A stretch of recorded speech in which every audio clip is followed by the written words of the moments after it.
শিখি জয়।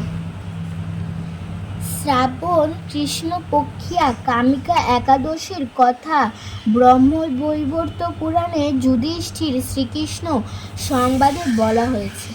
যুধিষ্ঠির মহারাজ শ্রীকৃষ্ণকে বললেন, হে গোবিন্দ, হে বাসুদেব, শ্রাবণ মাসের কৃষ্ণপক্ষের একাদশীর নাম এবং মাহাত্ম্য সবিস্তারে আমার কাছে বর্ণনা করুন। তা শুনতে আমি অত্যন্ত কৌতূহলী। প্রত্যুত্তরে ভগবান শ্রীকৃষ্ণ বললেন, হে রাজন, পূর্বে দেবর্ষি নারদ প্রজাপতি ব্রহ্মাকে এই প্রশ্ন করলেন। তিনি যে উত্তর প্রদান করেছিলেন তা তখন সে কথাই বলেছিল। আপনি মনোযোগ সহকারে তা শ্রবণ করুন। এক সময় ব্রহ্মার কাছে ভক্ত শ্রেষ্ঠ নারদ জিজ্ঞাসা করলেন, হে ভগবান, শ্রাবণ মাসের কৃষ্ণপক্ষিয়া একাদশীর নাম কি? এর আরাধ্য দেবতা কে?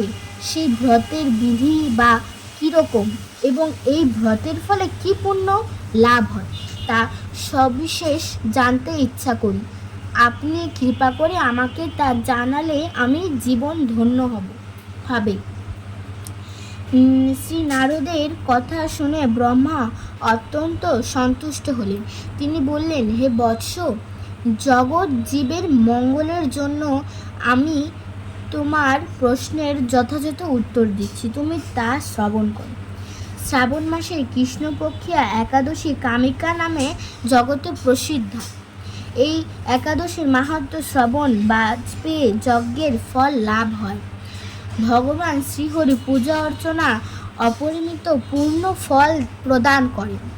গঙ্গা, গোদাবরী, কাশী, নৈমিষারণ্য, পুষ্কর ইত্যাদি তীর্থদর্শনের সমস্ত ফল একমাত্র কৃষ্ণ পূজার মাধ্যমে কোটিগুণ লাভ করা যায়। সাগর ও অরণ্য যুক্ত পৃথিবী দানের ফলে দুগ্ধপতি গাভী দানের ফল অনায়াসে এই ব্রত পালনে লাভ হয়। যারা পাপ পূর্ণ সাগরে নিমগ্ন, এই ব্রতই তাদের উদ্ধারের একমাত্র সহজ উপায়। এইরকম পবিত্র পাপনাশক শ্রেষ্ঠ ব্রত আর জগতে নেই। শ্রীহরি স্বয়ং এই মাহাত্ম্য কীর্তন করেছিলেন। রাত্রি জাগরণ করে যায় এই ব্রত পালন করেন তারা কখনো দুঃখ দুর্দশাগ্রস্ত হন না। এই ব্রত পালন করি কখনো নিম্নযোনি প্রাপ্ত হন না। কেশবপ্রিয়া তুলসীপত্রে যিনি শ্রীহরির পূজা করেন, পদ্ম পাতায় জলের মতো তিনি নির্মিত থাকেন। তুলসীপত্র দিয়ে বিষ্ণু পূজায় ভগবান যেমন সন্তুষ্ট হন, মণিমুক্ত আদি মূল্যবান রত্ন মাধ্যমে তেমন প্রীতি হন না।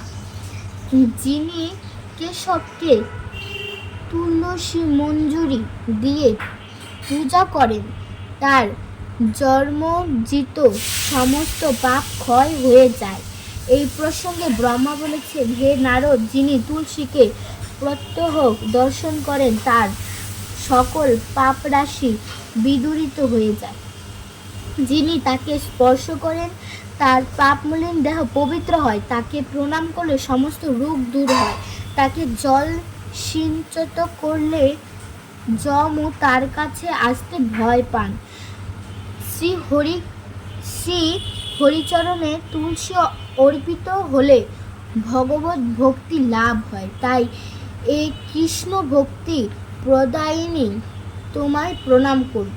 যে ব্যক্তি হরিবাসরে ভগবানের সামনে দীপ দান করেন, চিত্রগুপ্ত তার পুণ্যের সংখ্যা হিসাব করতে পারেন না।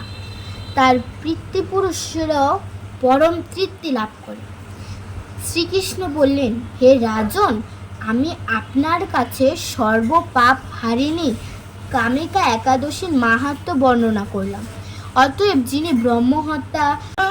ভ্রূণহত্যা পাপ বিনাশিনী মহাপুণ্য ফলদায়ী এই ব্রত পালন করবেন এবং এই মাহাত্ম্য শ্রদ্ধা সহকারে পাঠ অথবা শ্রবণ করবেন, তিনি সর্বপাপ থেকে মুক্ত হয়ে বিষ্ণুলোকে গমন করবেন। হরে কৃষ্ণ।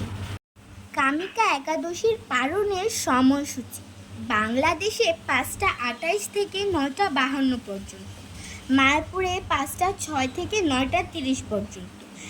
31 জুলাই শ্রী কামিকা একাদশী।